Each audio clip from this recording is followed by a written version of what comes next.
এই যে শুনুন, ভিডিওটা টান দিয়ে না। ভুলে যাওয়া ফেসবুকের পাসওয়ার্ড আপনারা কিভাবে বের করবেন, বা পাসওয়ার্ড ভুলে গেছেন, আপনার লগ ইন করা আছে কিন্তু আপনার পাসওয়ার্ড মনে নেই, ওটা কিভাবে বের করবেন এই ভিডিওর মাধ্যমে আপনারা তা দেখতে পারবেন। এক ফোন থেকে অন্য ফোনে লগ ইন করতে গেছেন, লগ ইন করতে গেলে আপনার দেখবেন চিকন একটা ঘাম দিয়ে ফেলায়, কিন্তু আপনার পাসওয়ার্ড মনে নেই। পাসওয়ার্ড কিভাবে বের করবেন, দুইটা সেটিং এর মাধ্যমে আমার এই ভিডিও থেকে আপনারা এই দুইটা সেটিং এর মাধ্যমে আমরা পাসওয়ার্ড আপনারা বের করতে পারবেন। কিভাবে বের করবেন সেটা এখনই দেখাই দিচ্ছি। ভিডিওটা যদি ভালো লাগে থাকে, যদি একটু উপকারে এসে থাকে, তাহলে ভিডিওটা আপনারা শেয়ার করে দিবেন, আপনার অন্যান্য ভাই বোনদেরকে দেখার জন্য সুযোগ করে দিবেন। চলুন আমরা ভিডিওতে শুরু করি। ভুলে যাওয়া পাসওয়ার্ড বা ফেসবুকে লগ ইন করার পরে আপনার পাসওয়ার্ড ভুলে গেছেন, কিন্তু এটা কেমনে দেখবেন, ওটা দেখার জন্য আপনি প্রথমে সেটিংয়ে চলে যাবেন। সেটিংয়ে চলে আসবেন। সেটিংয়ে চলে আসার পর স্ক্রল করে এরকম টানবেন।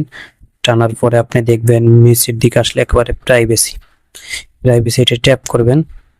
প্রাইভেসি ট্যাপ করার পর দেখবেন অটোফিল সার্ভিস ফ্রম গুগল, এটা ট্যাপ করবেন। এটা ট্যাপ করলে তারপর দেখতে পারবেন এই যে গুগল পাসওয়ার্ড ম্যানেজার। এই গুগল পাসওয়ার্ড ম্যানেজারে ট্যাপ করবেন।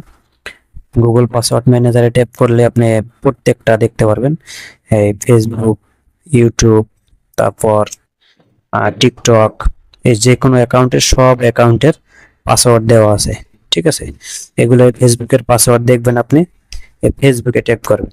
ট্যাপ করার পর আপনার লক করা থাকবে, ওইটা আপনার ফিঙ্গার বা ইয়া দিয়ে আপনার পাসওয়ার্ড দিয়ে আপনার লক করতে হবে। ফিঙ্গার দিলেই হয়, একদম আছে। তারপর আপনার একটু ব্যাগে চলে যাই, কিন্তু অন্য উপায় দেখাই আপনাদেরকে দেখাবো হইলে। তারপর আপনারা ইয়াতে প্লে স্টোরে চলে যাবেন। প্লে স্টোর, প্লে স্টোর অ্যাপে প্লে স্টোরে চলে আসবেন। প্লে স্টোরে চলে আসার পর প্লে স্টোরে যাবেন। তারপরে এই যে চিহ্ন দেখেন, মেইলের চিহ্ন দেখেন, এই চিহ্নতে আপনি একটা মেইল সেট আপ করে নেবেন। সেট আপ করে নেওয়ার পরে আপনার তারপর চলে যাবেন হইলো সিকিউরিটিতে চলে যাবেন। এই যে সিকিউরিটি দেখতে পাচ্ছেন, সিকিউরিটিতে চলে যাবেন। সিকিউরিটিতে যাওয়ার পর এই যে নিচে স্ক্রল করে একেবারে নিচে টানবেন। নিচে টানার পরে এটা চাবির মতো পাসওয়ার্ড ম্যানেজার, চাবির মতো এটা টান দিলে পাসওয়ার্ড ম্যানেজার আসবে। এই যে পাসওয়ার্ড ম্যানেজার, এটা ট্যাপ করবেন। এটা ট্যাপ করার পর দেখবেন আবার এরকম এসে গেছে। ও জায়গাতে না পারলে আপনারা এই জায়গা থেকে আবার দেখতে পারবেন।